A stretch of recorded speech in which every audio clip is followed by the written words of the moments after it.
How do I learn how to eat and what to eat? What should I be doing in the gym? How should I be doing it? Where do you start? Well, let's be honest. First things first is you could be eating complete garbage and killing it at the gym. And guess what? Even though you're eating garbage, you're not going to see good results. So it actually does not matter how great your workouts are. I always like to say you can't reinvent a push-up. It doesn't matter if your workout is booty, butt, cheeks. When you see all these people and influencers getting super specific on this is exactly how you want to target the glutes and all these things, honestly, it is the bare minimum. If you are not eating properly, none of that means anything. You won't see any of your hard work go anywhere except the trash. And so, to prevent you wasting your time in the gym and becoming one of those people who go to the gym regularly that people see all the time, but look exactly the same 6 months from now, just going on and off, here's a step-by-step, literally, tutorial. I'm not holding back any sauce in this. This is exactly how I get my clients, like, Soraya, 57 pounds down in 6 weeks. That's impossible. In 6 months. And this is my client, Jamelia, who added 4 pounds of muscle. This is the same thing I did with her. This is my client, Nelina, who lost over 10% of body fat. And so you're able to see great results if you can follow this. Very simply, this is a TDE calculator. This stands for Total Daily Energy Expenditure. This is going to approximately guess how much energy you're burning in a day depending on how active you are. And so for this test subject we're going to use, this is an actual person. If you're watching this, this is for you. 26-year-old female who's 160 pounds, 5'4", and maybe exercise 1 to 2 times a week, or maybe is sedentary altogether. We'll get to that. And so we don't care about the BMI. We care about body fat percentages, because BMI was never made for black and brown people, to be honest. It was like, it's not even accurate. And so we're going to find our maintenance number, and we're going to go into a slight deficit. The reason why we don't want to go straight into cutting and going 1495 is 99.9% of the time, your metabolism isn't working as it should, meaning it's not optimized. You haven't been giving your body all of the correct micronutrients, the vitamins and minerals, more importantly, the macronutrients, the protein, fats, and carbs in the proper format to be able to see the best results possible. And so you might have been gaining weight here and there because some weeks you eat more than others. You might end a week in a deficit or in a surplus. By the way, it doesn't matter that you are in a deficit for 3 days. It goes by weekly averages. And so you have to win each day to win the week. So don't get fussed of, oh, did I have a good week? Win one day at a time and count it later. So we're going to do maintenance because you probably ate too much carbs and fats, because those are easily to overeat. Think of donuts, think of cookie, think of pasta. Those are carbs and fats, and not eating enough protein. And we're going to reverse that.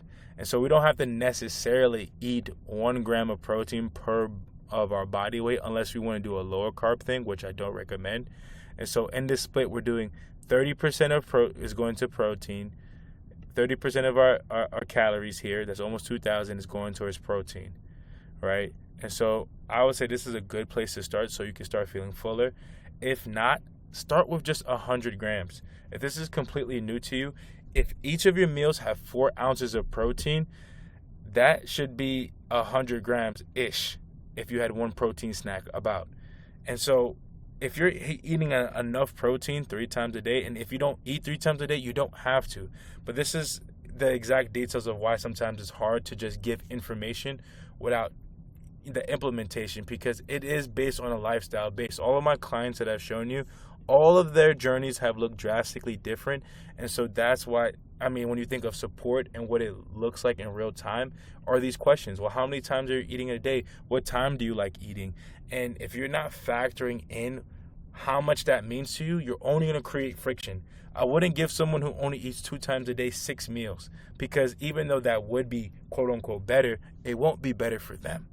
And so, especially for women, you have to be getting enough fats, but not too much. Why? Because too much fats are calorically dense and it's easy to overeat. And so 78 grams of fats is 700 calories. That's a good chunk. So here's what I want you to do. Start game planning around those types of foods that you enjoy eating. And if you don't know, for example, chicken, you love Haitian food, you love Italian food, start realizing with each meal or cuisine that you enjoy eating, there is a preference for you. For example, for Italian, let's say you go to an Italian spot. Let's just put Italian dishes, and I'll tell you in real time how this comes together.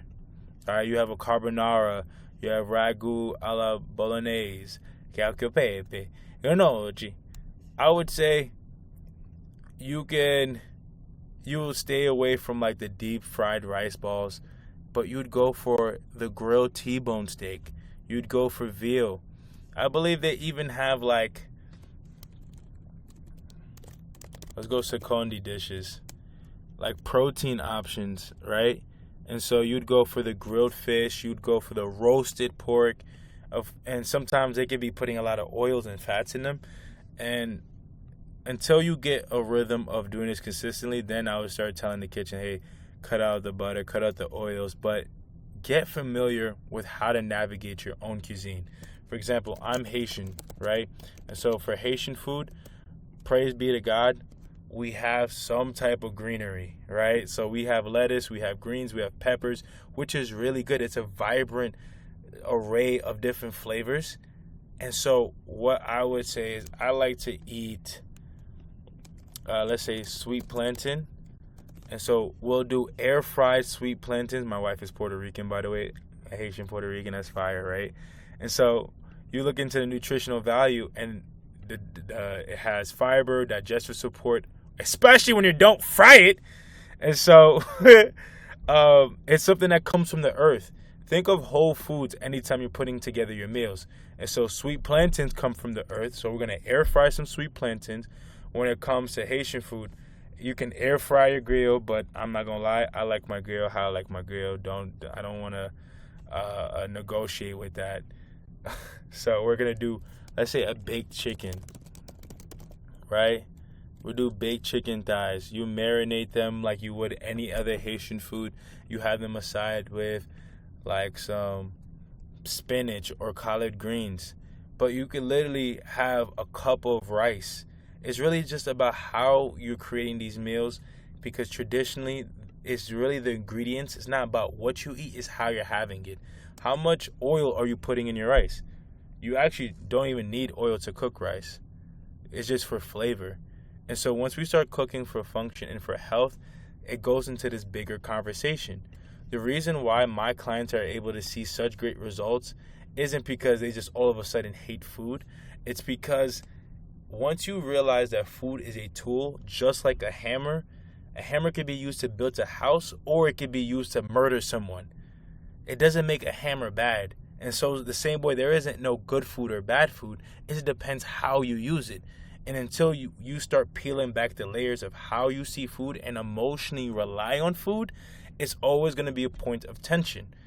When you are on your period and you have these cravings, that is your body's response, not telling you give me chocolate. It's saying give me magnesium, potassium, and fats so that I can regulate myself.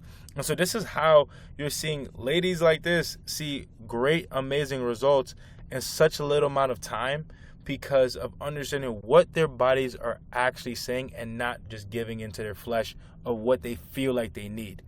And this can be a hard truth sometimes, because in women intuition, it could just feel like the most natural thing to just listen to what your body is saying, but it's